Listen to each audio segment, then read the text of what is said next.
Okay, come on. Let's So this video is a follow-up to the one I posted just a few days ago. Yes. So the one I posted a few days ago, Yes.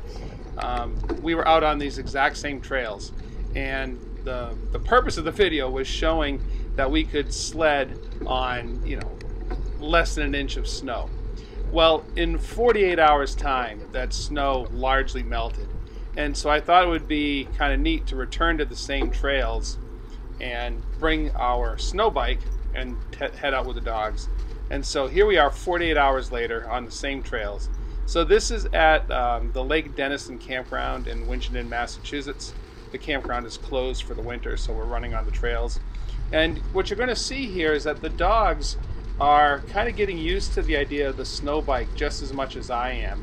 Last year, I thought last winter was bad, and I realized that if we're going to be doing any mushing, we're going to have to start doing snow biking, because it just seems like with climate change, conditions on our snow trails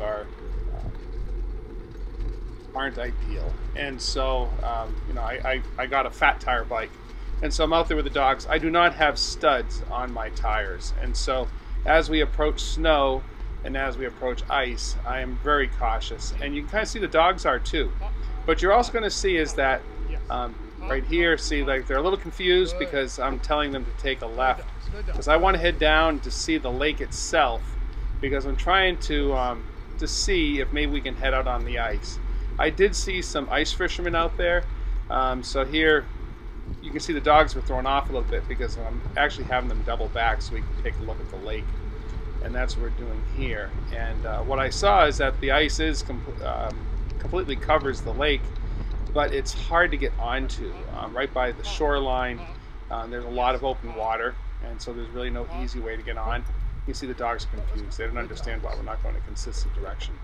But I'm making the decision here that, yeah, the ice may not be easy to get onto, which I wouldn't do with the bike anyway. But again, anyway, as you kind of watch, I'm gaining more confidence with the snow bike, and the dogs are getting more confident running in these kind of variable conditions.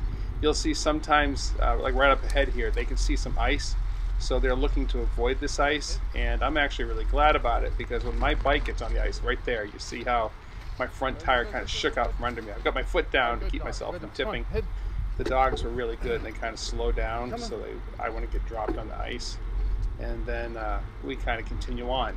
You'll see now the dogs and myself are getting more confident with these mixed and variable conditions. So you can see the dog's pace is really kind of picking up. So now as we kind of get more confident with this, is I'm thinking that maybe we can get onto some of our single track trails. So I'm guiding the dogs up through the campground, and we're going to head off onto some of the single tracks that we do. Right here, we're going to be approaching one pretty soon. Notice how the dogs, they all things being equal, they prefer to run on natural dirt or leaves or snow rather than pavement. So you'll see that often they'll kind of drift to the side because, let's face it, running on leaves probably feels better on your feet than running on hard pavement.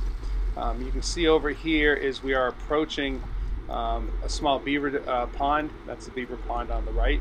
And the dogs assume we're just going to kind of keep on heading up the road. I like to kind of throw variables at them. So I'm going to give them a G-turn in a minute, and they're going to turn onto the single track. And bingo, there they go. So now we're going onto the single track. This is really a sort of more or less a footpath, but it's one that we do often with the bike. So the dogs are familiar with it. And as we get a little further into the woods, we end up seeing more snow. So right now we're just kind of going through these trees, and in a little bit we end up hitting some more snow. And so the dogs like this. You can kind of see. So all things being equal, I'd rather be sledding in January than riding my bike. But mushing with the bike, with the snow bike, is better than not mushing at all. I am going to get studded tires just to avoid a sudden slip and regretting the fact that I don't have studded tires. But for now, I'm managing through pretty good. I mean, my tires are pretty big, and they do have good traction. And the dogs are really pretty good. They're pretty sensitive. They can feel where I am. So here we are running along. This is the golden hour too. You can see how for maybe 45 minutes, an hour to sunset. The sun's getting low. We just have that beautiful golden lighting, and the dogs enjoy it as much as I do. Quite a contrast, because when we were sledding in that shallow snow, the runners of the sled kept catching gravel and detritus that was just below the snow surface, and it was making for a very jerky run, and I know the dogs didn't like that. So here on the bike, things are a little bit more consistent, and you can see they're clearly enjoying it as well, running along.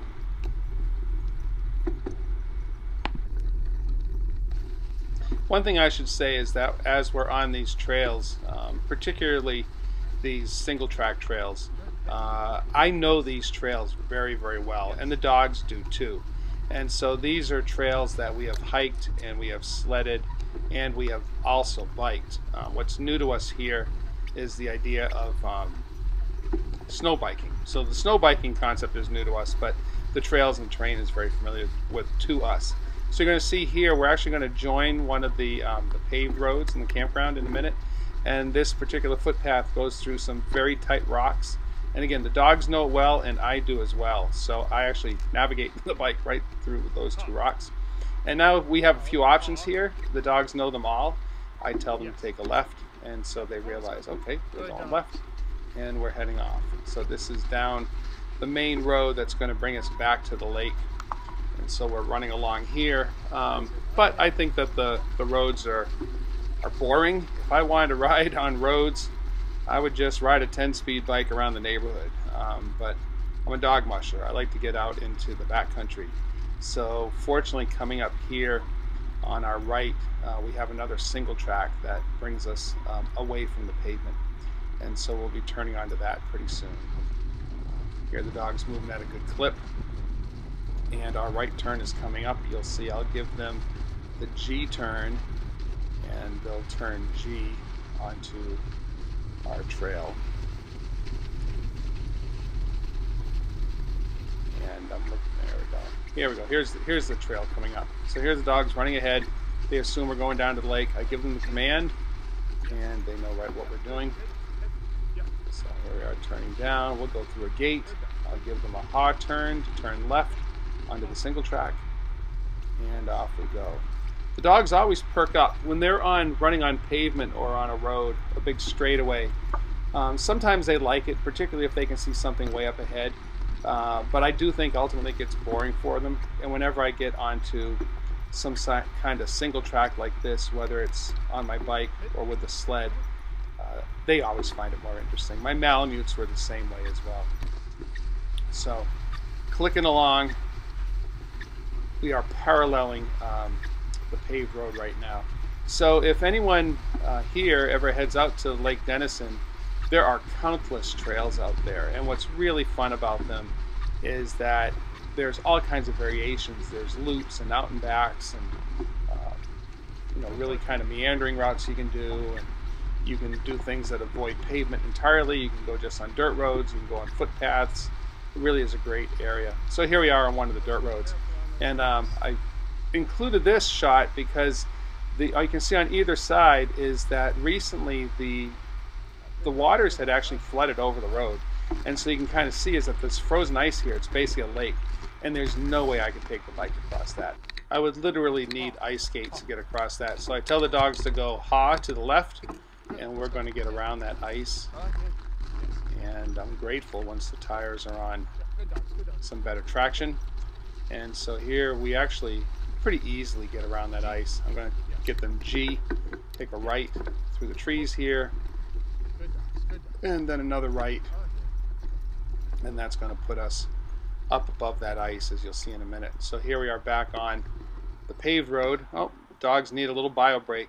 This is something that they often do too. Now, my dogs, I'm not training them to race, but I do like them to be consistent. But whenever we come to a trail junction or a gate, it's just their natural inclination. They want to mark it, and so that's just one of the things that they do. So here we are heading back towards the lake. We're starting to see some hikers going by, about a half mile after this, we ended up seeing some of our tracks from our dog sled on the trail. So we'll go live here. This is kind of funny here. As you can see in front of us, those are actually our tracks from when we were dog sledding just the other day. So the day before yesterday. So there wasn't much snow, but it's funny now. Here we are. You can see even what little we had is almost completely gone, but you can still see our sled tracks as we're riding back on our bike. So let's hope we get some snow. All right, guys, let's go. Up.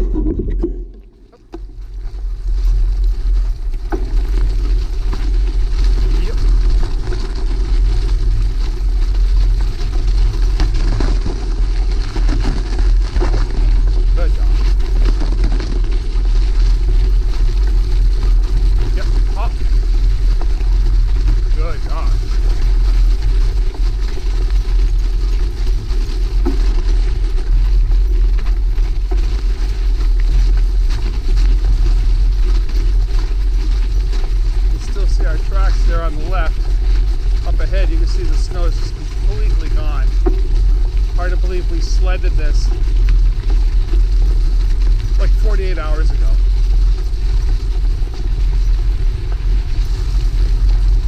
It's still mid-January, but it looks like April.